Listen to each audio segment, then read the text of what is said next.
DSLR cameras इतने ज्यादा महंगे क्यों होते हैं और आखिर जब छुई मुई के पौधे को छुआ जाता है तो वो कुछ इस तरीके से क्यों सिकुड़ जाता है। साथ ही साथ दोस्तों आज आप इस पूरी दुनिया को एक लिजर्ड यानी कि छिपकली की नजरों से देखने वाले हैं। ऐसे दिमाग को चकरा देने वाले रैंडम एंड इंटरेस्टिंग फैक्ट्स को जानने के लिए ट्रिमेंडस फैक्ट सीरीज का एपिसोड लास्ट तक जरूर देखिएगा।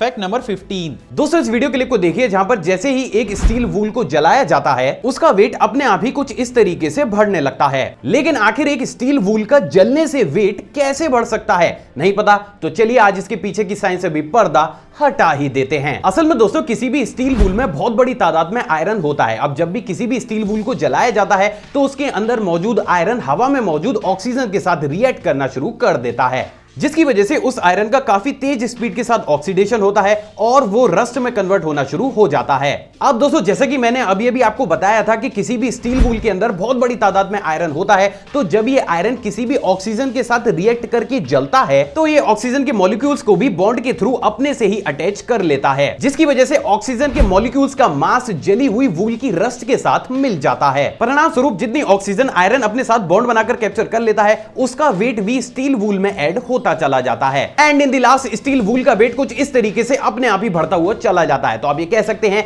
कि जली हुई स्टील वूल के वेट बढ़ने की असली वजह कुछ और नहीं बल्कि एटमॉस्फेरिक ऑक्सीजन का उसके साथ जुड़ना है। Fact number 14। दोस्तों इस इमेज को गौर से देखिए और अब मुझे बताइए कि हकीकत में इस बर्ड के कितने लेग्स हैं। आई नो आप में से बहुत से लोग इसके 8 या फिर 10 लेग्स बोलेंगे, लेकिन क्या आपको पता है कि हकीकत में इस बर्ड के भी एक ऑर्डिनरी बर्ड की तरह ही सिर्फ 2 ही लेग्स हैं और अभी आपने जिस इमेज को देखा है वो कुछ और नहीं बल्कि इस बर्ड का एक बेहद ही स्मार्ट मूव है। असल में दोस्तों इस बर्ड का नाम जिकेना बर्ड है जो कि यूजुअली अफ्रीका में पाई जाती है और आप ये जानकर हैरान हो जाएंगे कि जब भी किसी भी मेल जिकेना बर्ड को अपने आसपास कोई भी खतरा महसूस होता है तो वो अपने बच्चों को अपने फेदर के नीचे कुछ इस तरीके से छिपा लेता है। तो ये तो बात हो गई इस बर्ड के स्मार्ट मूव की। अब बात करते हैं कुछ रेयर चीज की। दोस्तों अभी आपकी स्क्रीन पर आपको जो वीडियो क्लिप दिख रही है उसमें एक मेल जिकेना बर्ड को अपने बच्चों को फेदर के अंदर छिपाता हुआ दिखाया जा रहा है, जिसमें आप साफ तौर से ये देख सकते हैं कि खतरा आने की स्थिति में ये बर्ड कुछ इस तरीके से अपने बच्चों को अपने ही पंख के नीचे छिपा देती है और इसके बाद कुछ दूरी चलने के बाद खतरा टल जाने पर ये उनको फिर से कुछ इस तरीके से बाहर भी निकाल देती है। तो ये बर्ड और इसकी ये टेक्निक अपने आप में लाजवाब जरूर है। Fact number 13। दोस्तों आपने अम्यूजमेंट पार्क्स या फिर एयरपोर्ट्स पर कुछ इस तरीके के मूविंग साइडवॉक्स को तो जरूर देखा होगा, जो हम में से बहुत से लोगों को देखने में काफी ज्यादा एडवांस और फ्यूचर की टेक्नोलॉजी भी लगती है और आप भी अगर उन्हीं लोगों में से एक हैं तो बिलीव मी आप गलत हैं। असल में दोस्तों बहुत ही कम लोगों को यह मालूम होगा, लेकिन साल 1871 में न्यूयॉर्क और पेरिस में कुछ इस तरीके के मूविंग साइडवॉक्स को लगाकर तैयार किया गया था, जिस पर खड़े होकर कोई भी इंसान बेहद ही आराम से पूरी ही सिटी को घूम सकता था। लेकिन क्योंकि उस समय इन तरीके के साइडवॉक्स को चलाने में इलेक्ट्रिसिटी का कंजम्पशन काफी ज्यादा हुआ करता था, तो आगे चलकर इस टेक्नोलॉजी को ठंडे बस्ते में डाल दिया गया और प्रेजेंट डेट में इतिहास से दोबारा से ही इस टेक्नोलॉजी को एडॉप्ट करके छोटे स्केल पर एयरपोर्ट्स या फिर अम्यूजमेंट पार्क्स में लगाया जा रहा है। तो आप ये कह सकते हैं कि अभी आपने कुछ रेयर तो जरूर देखा है। Fact number 12। दोस्तों आपने मिमोसा पुदिका या फिर छुई मुई के प्लांट को तो जरूर देखा होगा, जिसको अगर किसी भी एनिमल या फिर इंसान के द्वारा छू दिया जाता है तो इस प्लांट की लीफ कुछ इस तरीके से अपने आप ही सिकुड़ जाती है। लेकिन क्या आपने कभी सोचा है कि आखिर इस प्लांट की लीफ कुछ इस तरीके से श्रिंक क्यों होती है? नहीं तो माय इंडिया फैमिली एक बार फिर से तैयार हो जाइए अपनी साइंस क्लास में चलने के लिए। असल में दोस्तों इस प्लांट की हर लीफ के बेस में पुल्विनस सेल मौजूद होता है जो कि पूरी ही तरीके से पानी से भरा हुआ रहता है। अब दोस्तों यहां पर सबसे ज्यादा अमेजिंग बात यह है कि इस सेल में मौजूद ये पानी सेल की भारी सतह पर एक प्रेशर को लगाए रहता है, जिसको कि टर्गर प्रेशर के नाम से जाना जाता है और इसी प्रेशर की वजह से इस प्लांट की लीफ कुछ इस तरीके से खुली रहती है। अब दोस्तों जैसे ही किसी भी इंसान या फिर एनिमल के द्वारा इस प्लांट को टच किया जाता है तो इस प्लांट का डिफेंस मैकेनिज्म ट्रिगर हो जाता है और ये उन सभी लीफ तक एक ऐसे सिग्नल को भेजने लगता है जिसके चलते हुए वो सभी सेल अपने अंदर मौजूद उस पानी को रिलीज कर देते हैं। पानी के रिलीज होते ही हर सेल के अंदर मौजूद टर्गर प्रेशर भी रिलीज हो जाता है और परिणाम स्वरूप इस प्लांट की लीफ कुछ इस तरीके से अपने आप ही सिकुड़ जाती है और यह बेहद ही आसानी से किसी भी एनिमल से अपनी प्रोटेक्शन को कर लेता है। सो फाइनली अब आप इसके पीछे की असली साइंस भी जानते हैं। Fact number 11। दोस्तों सीरीज में मैंने आपको 3D फायरवर्क्स ग्लासेस के बारे में बताया था, जो किसी भी ऑर्डिनरी फायरवर्क्स को बेहद ही यूनिक और खूबसूरत अंदाज में किसी भी इंसान को दिखाते हैं। लेकिन क्या आपको बताया कि जापान के द्वारा कुछ ऐसे फायरवर्क्स को भी बनाकर तैयार किया गया है जो जब आसमान में जाकर फटते हैं तो वो देखने पर फायरवर्क्स नहीं बल्कि बेहद ही एडवांस एलईडी स्क्रीन्स लगते हैं। नहीं समझे तो डोंट वरी, मैं हर बार आपको कुछ ना कुछ इंटरेस्टिंग दिखाने ही तो आता हूं। चलिए देखते हैं उस अमेजिंग फायरवर्क्स को। दोस्तों अभी आपकी स्क्रीन पर आपको जो फायरवर्क्स दिख रहा है उसको जैपनीज घोस्ट फायरवर्क्स के नाम से जाना जाता है। और अभी जानकर हैरान हो जाएंगे दोस्तों कि इन तरीके के फायरवर्क्स को कुछ इस तरीके के कॉम्बिनेशन का इस्तेमाल करते हुए बनाया जाता है कि जैसे ये हवा में ऊपर पहुंचकर फूटते हैं तो ये कुछ इस तरीके से बेहद ही अमेजिंग वे में अपने साइज और कलर को भी एक खूबसूरत पैटर्न में चेंज करते हैं, जिससे देख बहुत से लोगों को ये भ्रम होता है कि मानो ये कोई फायरवर्क्स नहीं बल्कि हवा में तैरती हुई कोई एलईडी स्क्रीन हो। क्या इस फैक्ट से पहले आपने इन तरीके के फायरवर्क्स को कहीं पर भी देखा था? कमेंट करके जरूर बताइएगा। Fact number 10। जैसे कि हम सभी जानते हैं कि स्पाइडरमैन मूवी में स्पाइडर सेंस को बार बार दिखाया गया है। बेसिकली दोस्तों इसमें मूवी के अंदर हमारे मेन हीरो के आसपास जब भी कोई भी खतरा मौजूद होता है तो उसको अचानक से ही एक अजीब सा आभास होने लगता है, जिसको कि मूवी में स्पाइडर सेंस के नाम से रिप्रेजेंट किया गया है। लेकिन क्या आपको पता है कि हकीकत में स्पाइडर सेंस किस स्पाइडर को देखकर एडॉप्ट किया गया है? नहीं तो चलिए आज मैं स्पाइडरमैन मूवी का ये सीक्रेट भी खोल ही देता हूं। असल में दोस्तों जितनी भी ऑगर फेस स्पाइडर्स होती हैं हकीकत में उनके कान होते ही नहीं हैं, लेकिन उसके बावजूद भी स्पाइडर्स अपने आसपास जमीन तो छोड़िए हवा में होने वाले मूवमेंट्स को भी बेहद ही आसानी से डिटेक्ट कर लेती हैं। असल में दोस्तों इन तरीके की स्पाइडर्स के लेग्स में हजारों की तादाद में वाइब्रेशन डिटेक्टिंग सेंसर्स होते हैं, जिसके चलते हुए अगर कोई भी शिकारी या फिर इंसेक्ट इनके पास पहुंचता है तो इनको उस इंसेक्ट को बिना देखे ही उसके साइज, लोकेशन और यहां तक कि उसके सभी मूवमेंट्स के बारे में अपने आप ही जानकारी मिलने लगती है। और नेट कास्टिंग स्पाइडर इसका एक सबसे बड़ा एग्जांपल है। सो फाइनली अब आप स्पाइडरमैन मूवी का ये सीक्रेट भी जानते हैं। Fact number 9। दूसरे सीरीज में मैंने आपको बहुत सारे एनिमल्स और इंसेक्ट के विजन तो दिखाई हैं जो कि आपको काफी ज्यादा इंटरेस्टिंग भी लगते हैं, और अपनी इसी परंपरा को आगे ले जाते हुए आज मैं आपको एक लिजर्ड यानी कि छिपकली के विजन को दिखाने वाला हूं। दोस्तों अभी आपकी स्क्रीन पर आपको जो वीडियो क्लिप दिख रही है उसमें एक ह्यूमन विजन और एक लिजर्ड के विजन को कंपेयर करता हुआ दिखाया जा रहा है, जिसमें आप साफ तौर से ये देख सकते हैं कि एक लिजर्ड कितनी आसानी से अल्ट्रावायलेट कलर्स को भी देख सकती है। और यही वो कारण है जिसके चलते हुए कोई भी लिजर्ड इंसानों की तुलना में किसी भी चीज के कलर्स को काफी ज्यादा डिटेल्ड वे में देख सकती है। सिर्फ इतना ही नहीं बल्कि किसी भी लिजर्ड के आंख का लेंस किसी भी कैमरा के ऑटो फोकस लेंस की तरह काम करता है, यानी कि कुछ ही माइक्रो सेकंड्स में अपने साइज को छोटा और बड़ा करके बेहद ही करीब या फिर दूर की चीजों पर फोकस कर सकता है। तो भले ही लिजर्ड चलने में काफी ज्यादा लेजी हो, लेकिन ये किसी भी चीज को काफी ज्यादा डिटेल्ड और क्लियर तरीके से देखती हैं। Fact number 8। जैसे कि हम सभी जानते हैं कि प्रेजेंट डेट में बाइपोलर डिसऑर्डर, माइग्रेन या फिर अलग अलग तरीके के मेंटल डिसऑर्डर्स को ठीक करने के लिए ईसीटी का इस्तेमाल किया जाता है। बेसिकली दोस्तों इस थेरेपी के अंदर पेशेंट के ब्रेन को एक सर्टेन अमाउंट और टाइम में इलेक्ट्रिक शॉक दिए जाते हैं, जिसके चलते हुए पेशेंट का ब्रेन काफी तेज स्पीड के साथ रिकवर भी कर जाता है। अब दोस्तों बात अगर इस थेरेपी के इन्वेंशन की जाए तो इस मॉडर्न थेरेपी को लेट 1930s में एक इटालियन न्यूरोलॉजिस्ट उगो कैरोलेची के द्वारा इन्वेंट किया गया था। लेकिन क्या आपको पता है कि ये पूरा का पूरा कॉन्सेप्ट ही एंशिएंट रोम से चोराया गया है। असल में दोस्तों प्राचीन दस्तावेजों के अनुसार एंशिएंट रोम में चिकित्सक किसी भी पेशेंट के सरदर्द या फिर मेंटल डिसऑर्डर्स को ठीक करने के लिए ईल या फिर ऐसी ही इलेक्ट्रिसिटी प्रोड्यूसिंग फिशेस को पानी से बाहर निकालकर पेशेंट के सर पर बांध दिया करते थे। अब क्योंकि फिश पानी से बाहर आकर घबरा जाती थी तो वो अपनी जान को बचाने के लिए इलेक्ट्रिक शॉक देना शुरू कर देती थी, और इसी इलेक्ट्रिक शॉक का इस्तेमाल करते हुए एंशिएंट रोम में पेशेंट के ब्रेन का इलाज किया जाता था। अब यहां पर दोस्तों सबसे ज्यादा चौंका देने वाली बात यह है कि कोई भी ईल एक सर्टेन पैटर्न में इलेक्ट्रिसिटी को प्रोड्यूस करती है, यानी कि वो इलेक्ट्रिसिटी को कंटीन्यूअस नहीं बल्कि पल्सेस के रूप में जनरेट करती है। अब अगर बात मॉडर्न थेरेपी की जाए तो प्रेजेंट डेट में भी इसी ही कॉन्सेप्ट का इस्तेमाल किया जाता है, जहां पर किसी भी पेशेंट को शॉर्ट पल्सेस के रूप में इलेक्ट्रिक शॉक दिए जाते हैं और हर एक पल्स के बाद कुछ सेकंड का बीच में गैप भी लिया जाता है। तो आप ये कह सकते हैं कि जिसे हम और आप मॉडर्न टेक्नोलॉजी कहते हैं हकीकत में उसको हूबहू एंशिएंट रोम से एडॉप्ट किया गया है। Fact number 7। दोस्तों इस वीडियो क्लिप को देखिए जहां पर जैसे ही किसी भी लीफ यानी कि पत्ती के पीछे इंक को लगाकर उसको पानी में डाला जाता है, वो कुछ इस तरीके से एक बोट की तरह पानी में अपने आप ही आगे की तरफ बढ़ना शुरू कर देती है। लेकिन आखिर ऐसा क्यों होता है? असल में दोस्तों ये सबसे अच्छा उदाहरण है मैरेंगोनी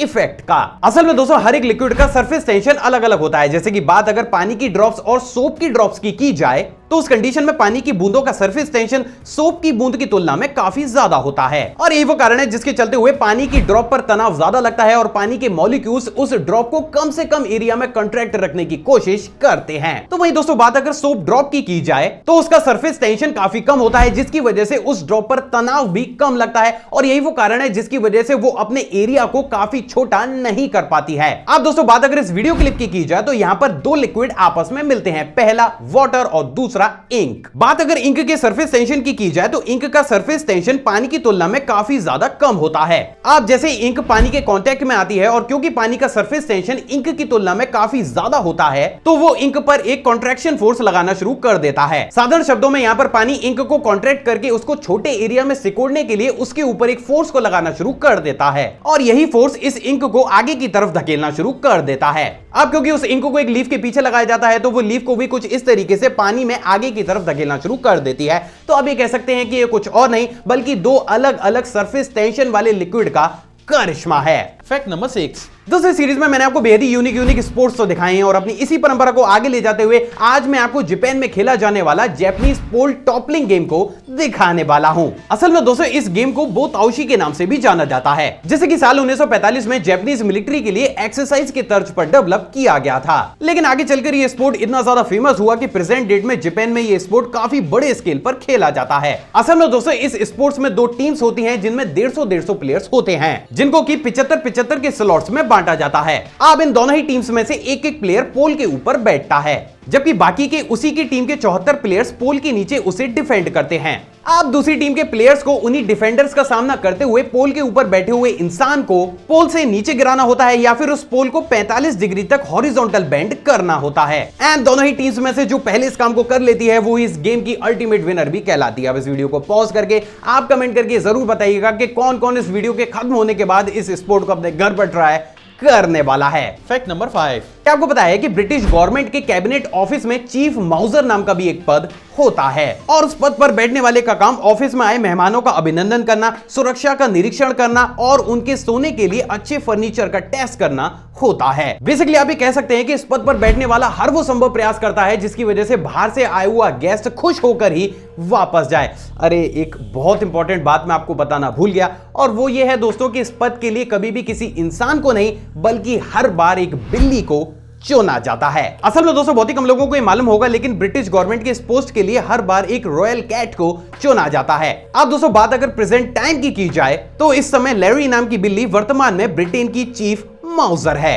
अजीब लेकिन इंटरेस्टिंग। Fact number 4। दोस्तों आपने काफी भारी भारी साइकिल्स को तो जरूर देखा होगा लेकिन क्या आपने इस पूरी दुनिया की अभी तक की सबसे ज्यादा हैवी साइकिल को देखा है जिसका वजन है 860 किलोग्राम। दोस्तों अभी आपकी स्क्रीन पर आपको जो साइकिल दिख रही है उसको इस पूरी दुनिया की अभी तक की सबसे ज्यादा भारी राइडेबल साइकिल माना जाता है जिसको कि बेल्जियम के जेफ पीटर्स के द्वारा साल 2016 में बनाकर तैयार किया गया था और उसी के बाद से ही इस साइकिल के नाम दुनिया की सबसे ज्यादा हैवी साइकिल होने का वर्ल्ड रिकॉर्ड भी किया गया है। तो ये साइकिल अपने आप में अमेजिंग जरूर है।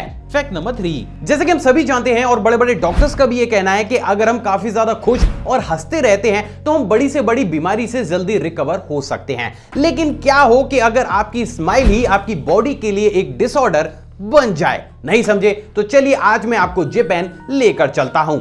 असल में दोस्तों बहुत ही कम लोगों को ये मालूम होगा लेकिन जापान में काफी लंबे समय तक फेक स्माइलिंग मास्क नाम का एक बेहद ही अजीब सिंड्रोम भी मौजूद था जिसमें सस्पेक्ट 24 घंटे और यहां तक कि सोते हुए भी सिर्फ और सिर्फ स्माइल ही किया करता था। ऐसा सिर्फ इसलिए था दोस्तों क्योंकि जापान के एक नियम के अनुसार रेस्टोरेंट में काम करने वाले वेटर और वेटरेस हर बार ही स्माइल रखते हुए कस्टमर के पास ऑर्डर लेने और देने जाएंगे। ये मैटर नहीं करता है कि वो अंदर से कितनी भी उदास या फिर दुखी हो, उनको हर बार ही फेक स्माइल के साथ कस्टमर के पास जाना पड़ता था और यही वो कारण था जिसके चलते हुए जो भी इंसान काफी लंबे पीरियड तक इसी प्रकार की फेक स्माइल को अपने फेस पर रखता था तो धीरे धीरे उसका ब्रेन रीवायर होने लगता था। And in the last suspect का ब्रेन सभी इमोशंस को भूलकर सिर्फ और सिर्फ स्माइल को ही याद रखा करता था। यानी कि सस्पेक्ट कितना भी उदास हो या फिर खुश, उसका ब्रेन सिर्फ और सिर्फ एक ही इमोशन को याद रखता था और वो था स्माइल। और यही वो कारण था जिसके चलते हुए आगे चलकर जापान ने तुरंत ही रेस्टोरेंट से इस नियम को हटा दिया। डराने वाली बात यह है दोस्तों कि प्रेजेंट डेट में भी जापान में बहुत से ऐसे लोग हैं जो आज भी इसी सिंड्रोम से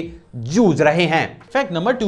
दोस्तों ये वाला फैक्ट करंट अफेयर की टच पर है। क्या आपको पता है कि अभी हाल ही में हैदराबाद में स्थित एक लोकल ज्वेलरी शॉप के ओनर ने 7801 नेचुरल डायमंड्स का यूज करते हुए इस पूरी दुनिया की अभी तक की सबसे ज्यादा हीरे वाली अंगूठी को बनाकर तैयार किया है।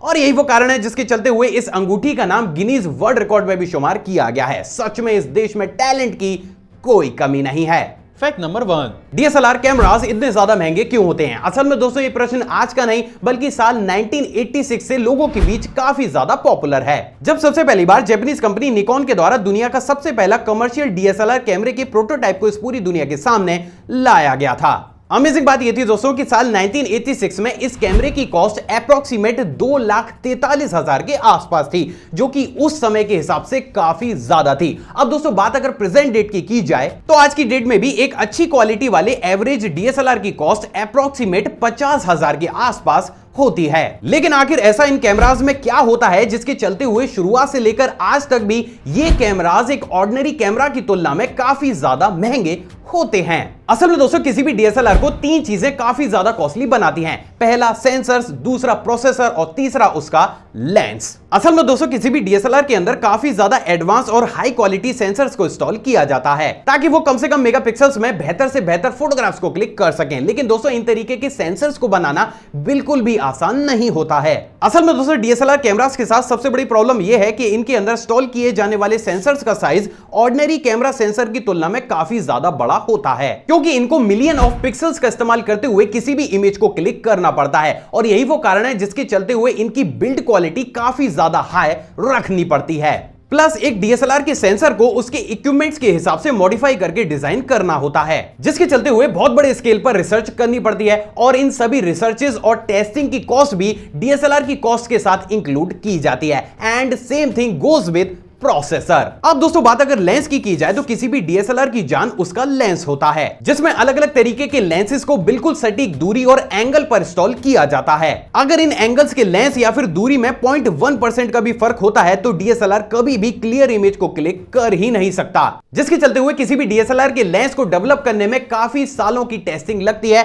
एंड ऑफ कोर्स इन सभी रिसर्च और टेस्टिंग का खर्च भी आपसे ही लिया जाता है। और यही वो कारण है जिसके चलते हुए आपने भी नोटिस किया होगा कि एक सिर्फ 24 या फिर 25 मेगापिक्सल वाला डीएसएलआर कैमरा आपके फोन के 48, 64 या फिर 108 मेगापिक्सल्स की कैमरा की तुलना में भी काफी ज्यादा क्लियर और डिटेल्ड इमेज को क्लिक करता है। और यही सब रिसर्च, टेस्टिंग और हाई बिल्ड क्वालिटी किसी भी डीएसएलआर कैमरा को एक ऑर्डिनरी कैमरा या फिर आपके फोन के कैमरा की तुलना में काफी ज्यादा कॉस्टली भी बनाते हैं। आई होप दोस्तों आज की वीडियो आपको नॉलेजेबल लगी होगी। अगर आपको ये वीडियो पसंद आई तो इस वीडियो को दिल खोलकर लाइक, शेयर और कमेंट जरूर कीजिएगा। आप चाहें तो मुझे इंस्टाग्राम पर भी फॉलो कर सकते हैं, वहां भी मैं शॉर्ट फैक्ट्स और बैक स्टेज मूवमेंट को टाइम टू टाइम शेयर करता रहता हूं, जिसका लिंक आपको स्क्रीन पर या फिर डिस्क्रिप्शन बॉक्स में मिल जाएगा। एक और फ्रेश कमाल वीडियो में आप सभी से दोबारा मुलाकात होगी दोस्तों।